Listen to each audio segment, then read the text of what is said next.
So students, हमने electrostatic force कर लिया था। एक लास्ट उसमें चीज़ रह जाती है, इक्विलिब्रियम। और हम पढ़ने जा रहे हैं चार्ज इन इक्विलिब्रियम।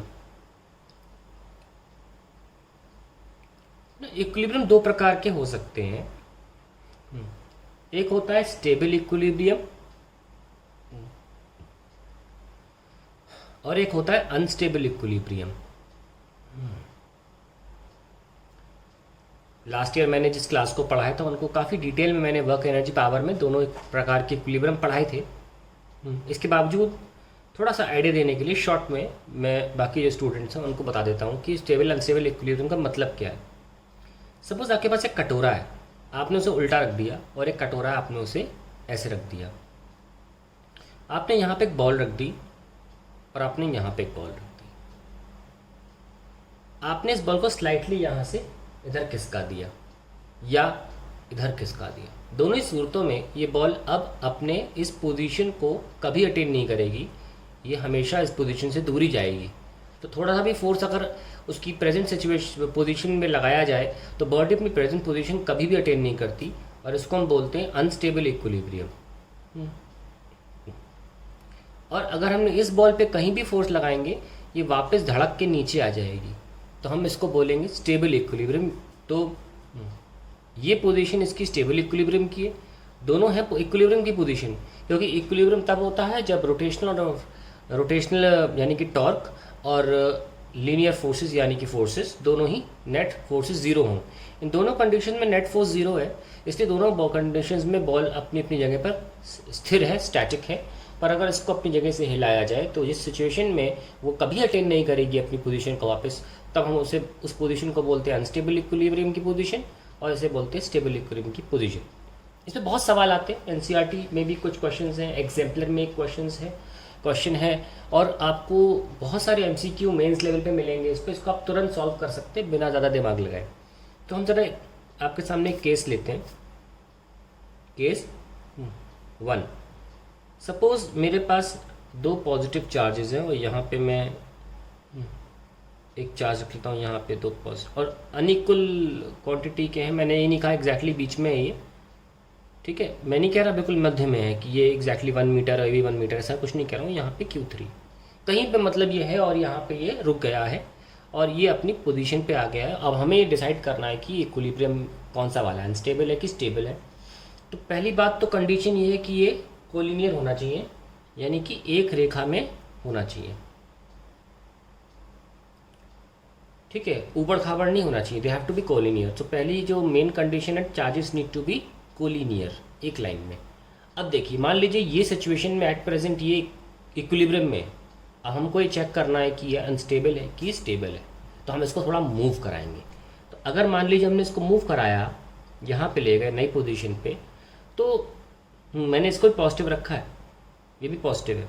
तो होगा क्या कि Q2 Q3 के पास जब पहुँचेगा, या यूँ कहिए कि Q3 जब Q2 के पास जाएगा, तो इनके बीच की जो दूरी है वो डिक्रीज़ होगी, यानी कि R32 डिक्रीज़ होगा।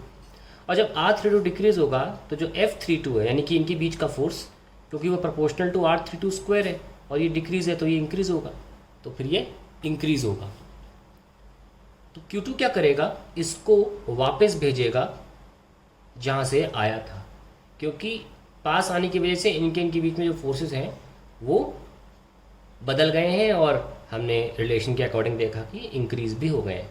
तो ये वापस उसे वहाँ भेज रहा है जहाँ से आया था। यहाँ भी चेक कर लेते हैं इस तरीके से। अगर हम Q3 को यहाँ भेजें तो Q3 और Q1 के बीच में भी डिस्टेंस कम होता है, और डिस्टेंस का क्योंकि इन्वर्स प्रोपोर्शनैलिटी है, वो भी स्क्वायर है, तो यहाँ पे भी फोर्स बढ़ जाएगा। और फोर्स बढ़ने की वजह से, क्योंकि दोनों चार्जेस पॉजिटिव है, यहाँ भी पॉजिटिव चार्जेस थे दोनों, इसीलिए ये इसको वापस रिपेल करेगा, वहाँ भेजेगा जहाँ से ये आया था। तो हमने देखा कि ये स्टेबल इक्विलिब्रियम हो गया इस केस में। So when all three charges are of same sign, then when charge is moved, charge is moved along the line joining the charges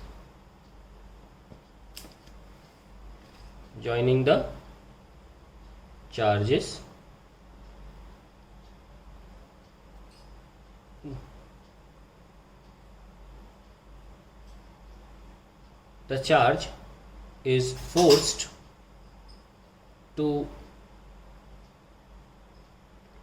be back to its initial position. तो ये जो condition है, कौन सी condition? All charges of same sign, और collinear पहली condition थी और ये दूसरी कंडीशन है ऐसे में जो इनिशियल पोजीशन पे। तो ये पोजीशन ऐसे केस में क्या हो जाएगी? स्टेबल इक्विलिब्रियम की।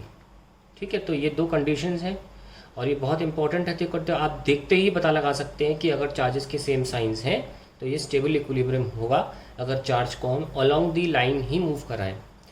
अब देखते हैं कि अगर हम चार्ज को along the perpendicular to the line joining the charges move कराते हैं तो क्या होता है। लेट अस सी।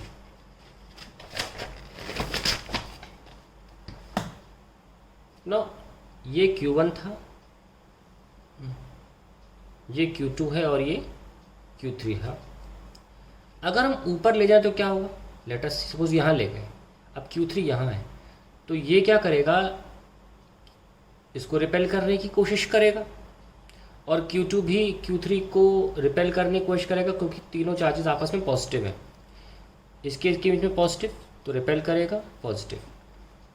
तो यहाँ पे मान लीजिए F13 है तो F13 लिख दिया और ये F23 है तो 23 लिख दिया।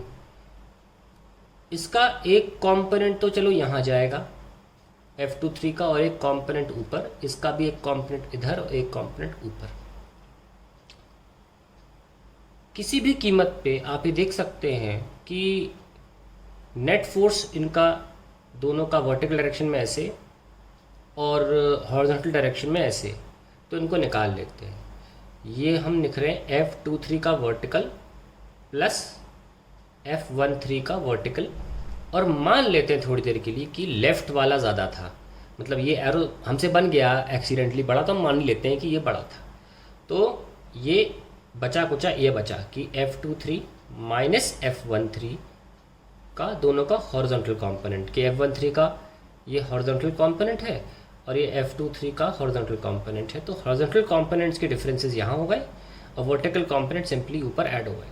तो इनका नेट जो सम होगा वो हम पैरेललोग्राम लॉ से निकाल सकते हैं। अब इतना हमारे लिए मुद्दा इंपॉर्टेंट नहीं है, मुद्दा इंपॉर्टेंट ये वापस नहीं आया, ये चार्ज वापस नहीं आया अपनी पोजीशन पे, ये कहीं और जा रहा है। अब इसका मतलब when all three charges are of same nature, nature का मतलब होता है sign, and they are collinear, then if the charge in between the two charges is moved from its position of equilibrium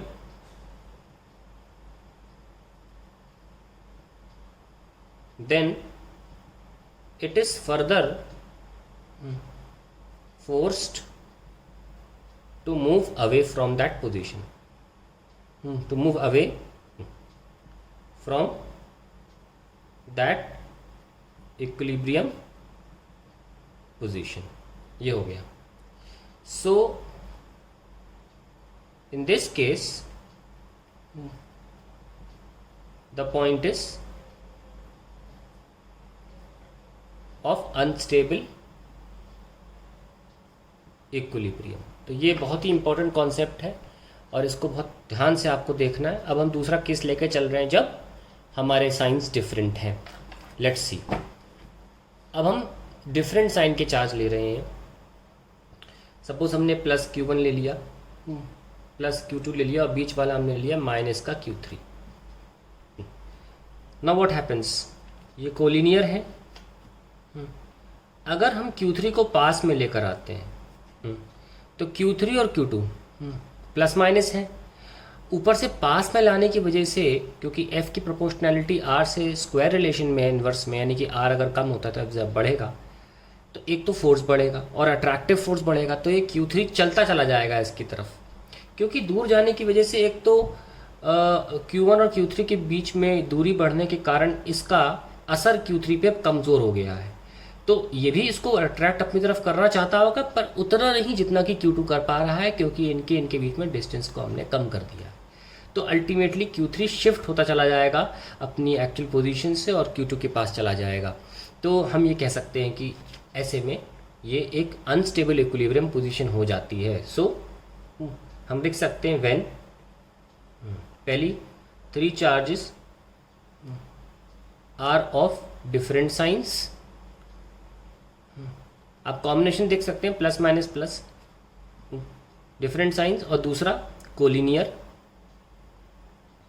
then when middle charge या charge in between is moved, then it is forced to move further away from its initial position, further away from its initial position। तो ये important concept है। तो अभी ये condition किसकी हो गई? केस 2 में जब हमने डिफरेंट साइंस लिए हैं, ये हो गई अनस्टेबल इक्विलिब्रियम की, जब चार्ज ऐसे या ऐसे मूव कराया जाएगा हॉरिजॉन्टली, या कहें कि along the line, unstable equilibrium. अब बात करते हैं हम, अगर इसको हमने परपेंडिकुलर मूव कराया, अगर ऐसे कराया तो Q1 अपने पास बुलाएगा और Q2 अपने पास बुलाएगा, है ना। तो अल्टीमेटली ये चार्ज वापस आना चाहेगा। अब देखिए ऑब्वियसली अगर आप चाहते चार्ज बिल्कुल वापस आ जाए तो Q1 और Q2 की वैल्यू बिल्कुल सेम होनी चाहिए, तभी ये एग्जैक्टली इसी लाइन वापस आएगा, नहीं तो फिर से हॉरिजॉन्टल कंपोनेंट अपनी बचे हुए फोर्स के कारण इस चार्ज का मोशन कहीं और भी कर सकते हैं। पर हम तो भी आपको इक्विलिब्रियम पढ़ा रहे हैं और ये इच्छा रखते हैं कि चार्ज उसी पोजीशन पर आए, तो हम अभी के लिए मान लेते हैं कि Q1 Q2 बराबर क्वांटिटी के हैं, इसकी वजह से ये चार्ज वापस आएगा। तो जस्ट एक कंडीशन को बनाने के लिए कि परपेंडिकुलर को मूव कराएंगे, तो इस केस में जब बीच में साइन माइनस होगा, हम ये कह सकते हैं कि ये it's a case of stable equilibrium, because forces नीचे की तरफ है, नेट फोर्स नीचे है, तो वापस जाने का इंटेंशन है। सो ये जो केस है वो स्टेबल इक्विलिब्रियम का है। ठीक है, नाउ आप फर्दर कॉम्बिनेशन बना सकते हैं, इसकी माइनस Q1 हो गया, माइनस Q2 हो गया, बीच में प्लस Q3 हो गया, कोई फ़र्क नहीं पड़ता उससे। ठीक है, minus plus minus plus minus plus, है ना, आप अपनी मर्जी से कॉम्बिनेशन बनाइए, देखिए क्या हो रहा है। लेकिन मोस्ट एक्चुअली मेजरली जो फेमस कॉम्बिनेशन हैं वो यही है कि बाजू में 2 प्लस बीच में माइनस, बाजू में 2 माइनस बीच में प्लस, ऐसा हो सकता है। लेकिन कंसेप्ट यही रहेगा, अगर आप माइनस माइनस करके भी सॉल्व करोगे, Q3 को मूव कराओगे, तो भी ये अनस्टेबल इक्विलिब्रियम ही रहेगा। ठीक है, तो इससे फ़र्क नहीं पड़ता कि आपने कोनों पर प्लस रखा है बीच में माइनस, या कोने पे माइनस रखा है और बीच में प्लस, इससे कोई फ़र्क नहीं पड़ता हमारे एंड रिजल्ट पे, पिछले केस में भी और इस केस में भी। ठीक है, सो ये ध्यान में रखें। और अब हमारा मोटे मोटे तौर पे फोर्स का चैप्टर ख़त्म हुआ है, इलेक्ट्रोस्टैटिक फोर्स, और अब हम इलेक्ट्रिक फील्ड पे जा सकते हैं।